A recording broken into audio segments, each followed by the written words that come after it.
evening, everybody. This is Ian with Mount Most Reviews, coming at you with another top 5 video. If you've been watching the channel for a little while, I've decided to go away from the boxing reviews and start going into top 5 reviews on a multitude of different things.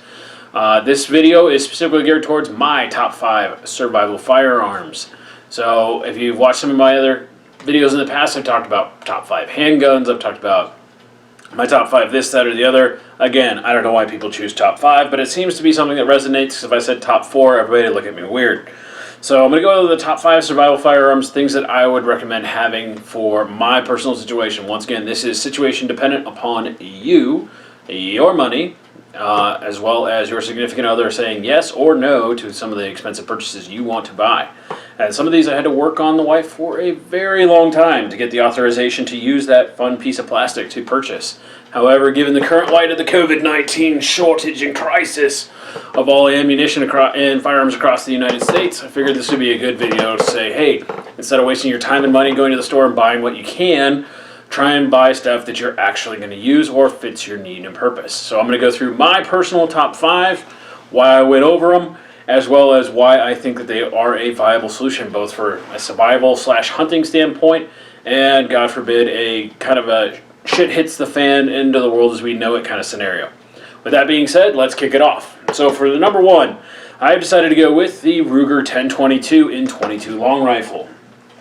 Now, this is my Ruger 1022, and it has become a fan favorite amongst our household. My daughters and son have all fired this weapon. It's very easy to use, and it's probably one of the best one of the best firearms I've owned. So this is a Ruger 1022 takedown model. As you see, there's a takedown pin right here in the middle. And you take that, move it over, and it makes it for really easy packable storage. It's one of the reasons I really like it. This particular model comes with this. I have not noticed any change in terms of zero after I've loaded it on, and I've had no issues with regards to it holding at zero or any type of accuracy degradation. So one of the reasons why I like this is because of the versatility and the availability of ammo. So there's everything from light, super quiet stuff that you can actually put a suppressor on, as well as there's stuff that you can get that's as close to a .22 Magnum as possible. So it's really easy on the ears. In one of my previous videos I talked about how .22 long rifle is one of my favorites just due to the fact that I have hearing damage already, so I can't hear squat. So a .22 rifle, I don't even have to wear hearing protection in, but I do have my kids and everybody else wear it. This particular model I put on a Bushnell red dot sight because it's a little bit easier to teach kids target stuff, finding your targets correctly and setting up the proper position currently, but it does come with iron sights as well. Rail was included, and then because I am shooting with smaller kids, I do have the cheek rest. Great accuracy, great reliability, good for shooting squirrel, rabbit, as well as target practice. So one of the things that I really like about it is that I can take this out and I get out to about 100 yards with it. I wouldn't push it much past that just because .22 long rifle is not known for having a heck of a lot of power downrange at 22 at over 100 yards. Although if you read the boxes, it'll say it can go up for 1.5 miles, and that must be if you're like howitzering this son of a gun. So haven't experienced that yet, but the other reason I really like Ruger 1022s is there is a ton, and I mean an absolute ton, of different types of things you can upgrade on. You can upgrade the stock to the hunting stocks. Tons of different scopes, heavy barrels, thinner barrels, all different types. And the real nice thing about these is that they are a box-fed magazine. So a box-fed magazine is something you'd see in your AR style. This is not a 1022 magazine, but it's something where you can put the rounds into a magazine and then load it up into the weapon. When it's out, you just take the magazine out. The nice thing about the 1022 is it's standard with a 10-round rotary magazine. You can get 25s that work really well. I know that they make ones that are bigger, but I just don't see much of a need for it. Some of the downsides to a .22 is that if you've ever fired .22, it is inherently a dirty cartridge, meaning that it does tend to have a little bit more carbon and lead buildup just because most of the rounds tend to have that nice lead to it, not a whole lot of covered rounds. There are some, being the mini mags and the Remington Golden Bees, which I tend to prefer, but they tend to be a little bit more dirty, as well as the .22 cartridge being a rim fire, meaning that it strikes the rim of the cartridge. It tends to have a few more issues with failure to fire. It is not as reliable as a center fire cartridge. But Phenomenal little gun, great to backpack. As I said, it comes with a really nice carrying case, and you can carry a lot of ammunition. I decided to do a weight test, so I took out one of our food scales and weighed out a box of Remington Green Box, the Golden Jackets. So 525 rounds, weighed about 3 pounds and 13.9 ounces. That's the weight of the box. So comparatively speaking, I was only able to get 60 rounds of 7.62 by 51, or lack of better terms, 308 ammo in a box as well. So you're looking for the same weight in a backpack. So if you're using this in a survival situation and you put stuff in your backpack, remember that ounces equal pounds, pounds equal pain. So going off of that mantra, the .22 rifle I think has an absolute place in any survival or hunting battery. So I'll go ahead and put this one around. So the next one we're going to talk about is a good, solid bolt-action rifle. Now, bolt-action rifles have been around for a very long time.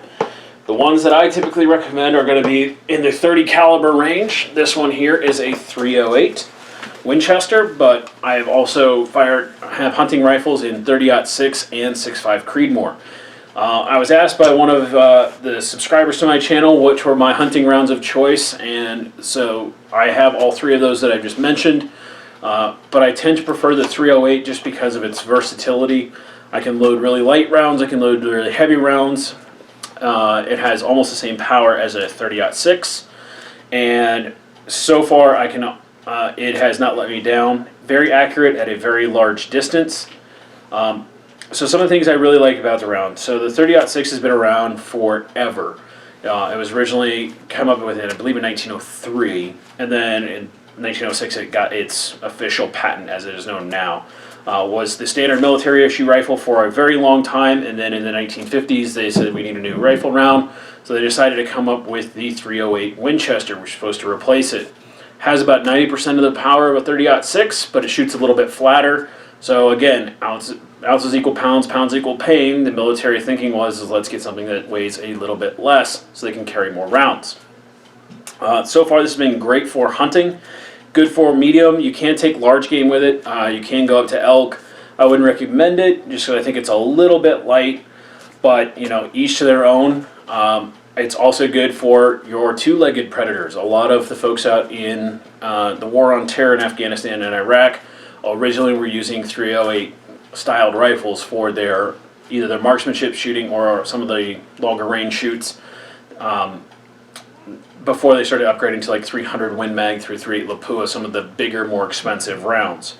So the reason I like this one is that it does have commonality between my bolt gun as well as what I would call my survival guns. The nice part is that 30 caliber rounds tend to be the same cartridge or same bullet style, so I can buy 500 bullets to reload of a 30 caliber in 150 grain or 180 grain and load them amongst .308 Winchester, 30-06, or 300 Win Mag.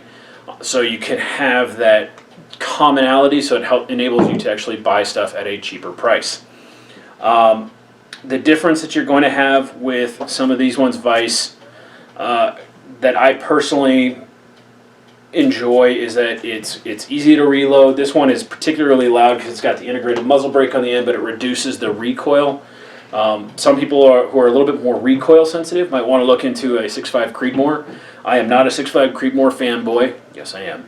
I ended up buying my first one, and I was like, man, this thing, let's see if it lives up to the hype. And it does. It's a very nice round, very low recoil, flatter trajectory over 400 yards. But the bullet availability as well as the weights for the bullets are a little bit less than the standard .308 rounds. It's got, both of them have great terminal performance against animals. I've taken many deer with a .308 as well as with a 6.5 or 30-06, but a good scoped bolt action rifle is something that I think should be in absolutely everyone's battery and something that they should look at. One of the detractors I would say for a bolt gun is it is usually, I say usually, most of them have an internal magazine, being something in here. So that means they are loaded from the top and they come down and you can only load about 4 or 5. So Vice, a box magazine such as this, it's very hard to do reloads in place, as well as you only have 4 or 5 rounds. It's because they're typically designed for hunting. Most states you can't carry over a certain amount of rounds for hunting. But if that's your biggest detractor, is that of the magazine capacity, as well as another one that you might have is specifically more towards the Creedmoor than it is for a 308 Winchester, is that it's not as high of an ammo selection and currently in stores, so there's only a half a dozen availabilities. But I've still found some great stuff for that particular caliber.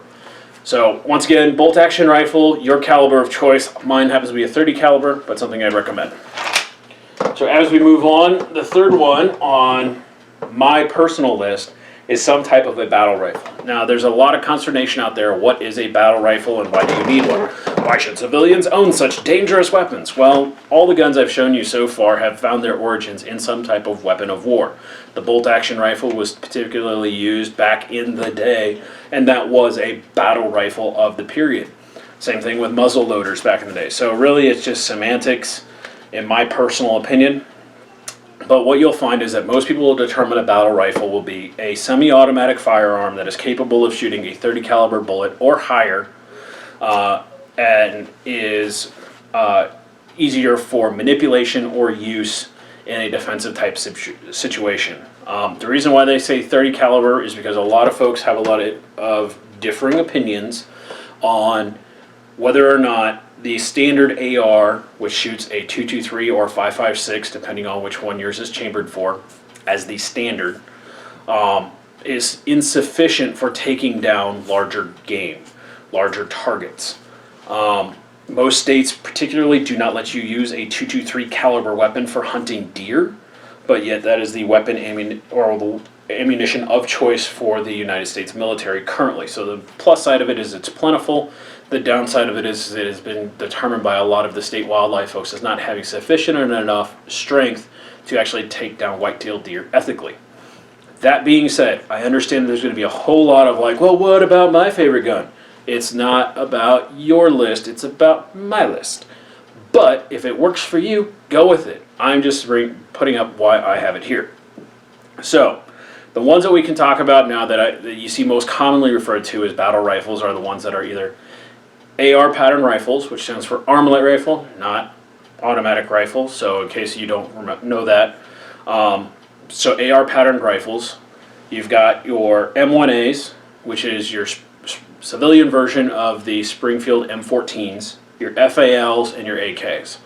I'm not going to talk about the FAL or AK. FAL was typically a rifle, even though it was the arm of the free world at a stage, it was never really an arm for the United States military. The AK, likewise, is a good round for what it's designed for, but because of its tolerances being so loose, makes it incredibly reliable, but in my opinion, doesn't make it a very good rifle past 150 yards. You can debate me on it all you want. That's my personal experience from having taken them out at multiple 3-gun shoots, but from what I have found is the AK is a great rifle for under 150 yards.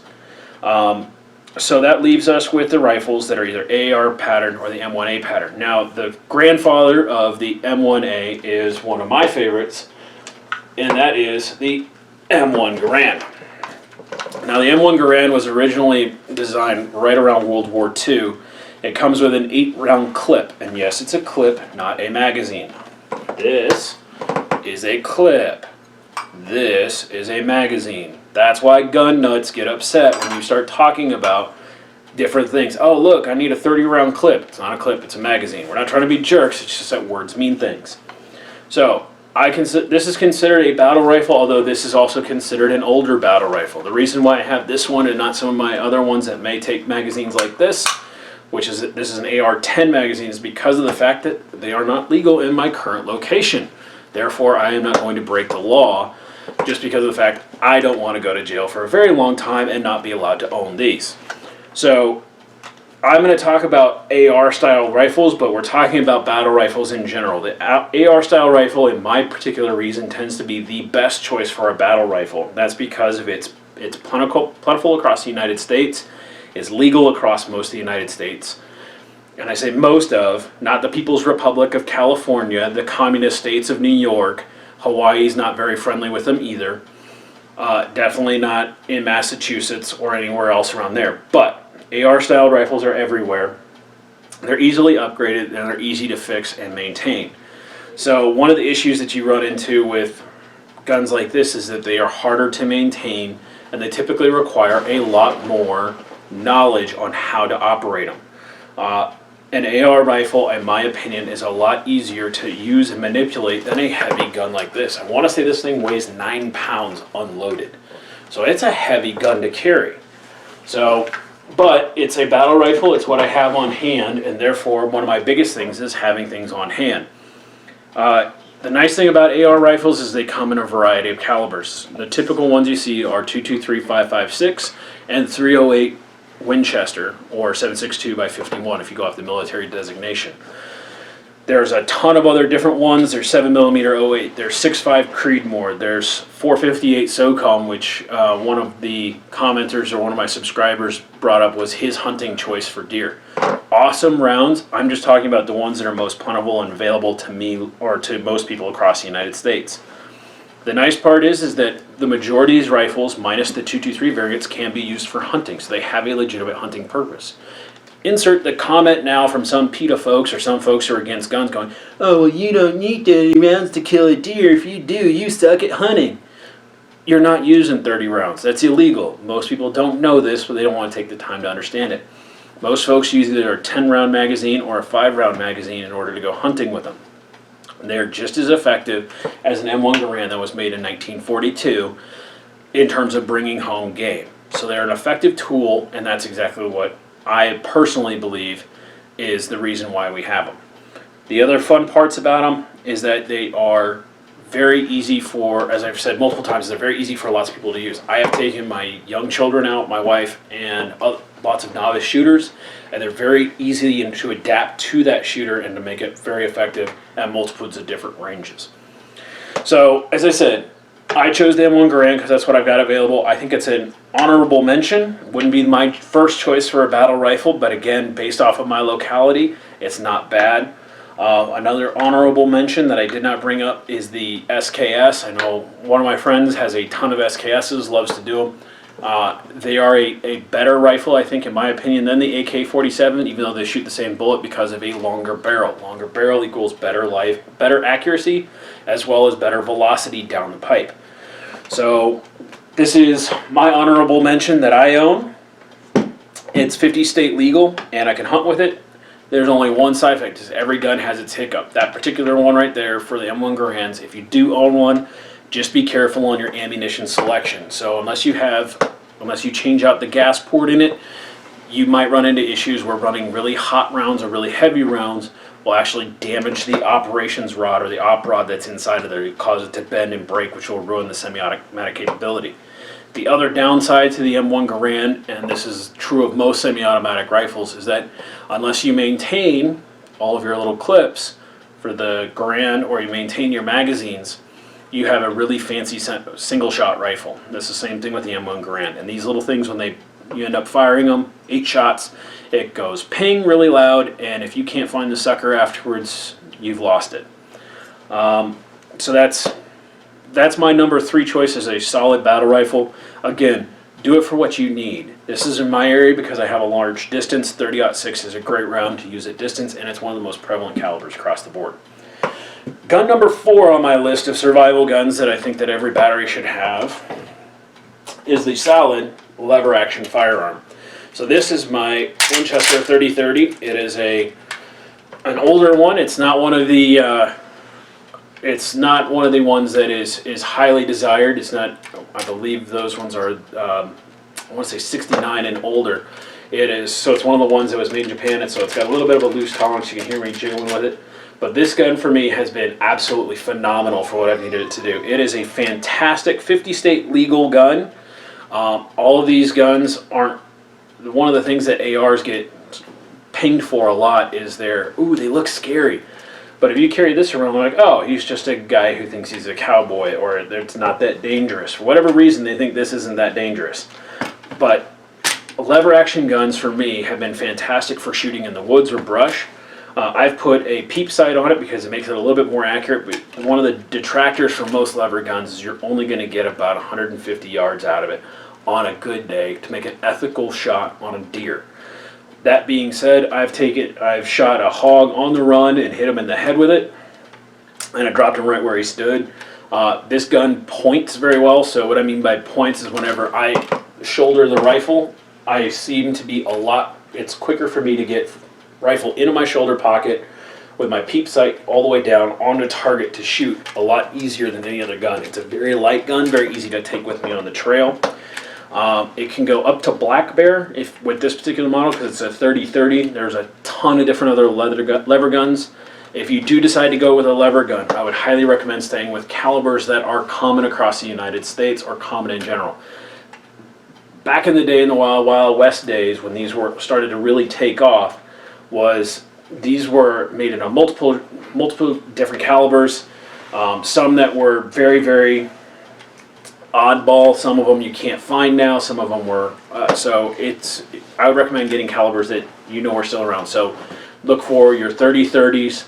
45-70, which is a really great round if you're up in northern country, especially if you're going after bigger game like moose, elk, brown bear. But you can even get them in like 357 Magnum, which makes it a ton of fun if you're shooting a 357 Magnum at these, because it pushes the velocities a lot faster than you would out of a handgun. Again, longer barrel, longer time in there to get that pressure, which means a lot better accuracy as well as a lot more velocity. One of the cons of this one is that it is a rimmed cartridge, so it tends to be a little bit more hinky, if you will, in terms of feeding sometimes. And then you can't take a full advantage of all of the modern cartridges or bullet selections. So they do have some out there like the Leverlution rounds that have a polymer tip on it, but because the majority of lever guns are tube fed, so the rounds go in here, they go up the tube.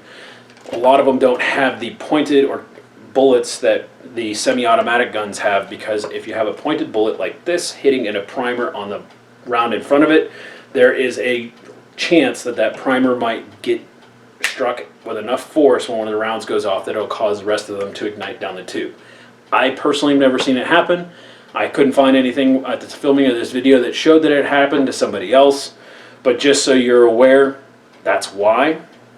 But the flex tip polymer bullets from Hornady seem to have at least addressed that problem, so you can get a little bit more oomph, a little bit more accuracy, because the pointed nose on it versus a flat bullet tends to fly a little bit better, a little bit further.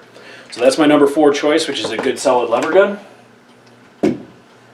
And finally, my number 5 choice is the pump shotgun. So this is my personal Mossberg 500 shotgun. This is the Flex model, which you can actually take apart and then turn into a security shotgun. So it's currently in its security configuration. Shotguns come in multiple different calibers or gauges. This one is a 12 gauge, which tends to be the most common, followed right behind the 20 gauge. I would not recommend getting a 10 gauge, 16 gauge, or a 410 gauge, just because of the fact they're A, more expensive, and B, they're a little bit harder to find. This particular model, you can see, is set up for a rail because I was using it for turkey hunting. Not with this barrel choice, but the reason why I like shotguns is that you do have a variety of different cartridges or shells you can use. So you can use your standard birdshot, which is used for doves and small game like rabbits. You can go up from there and use turkey shot, which is a little bit more powerful. I tend to like that one for home defense because it doesn't have the same penetration through walls, because I do live with small children. If somebody's in my house, I do not want to shoot through the walls and potentially injure my kids.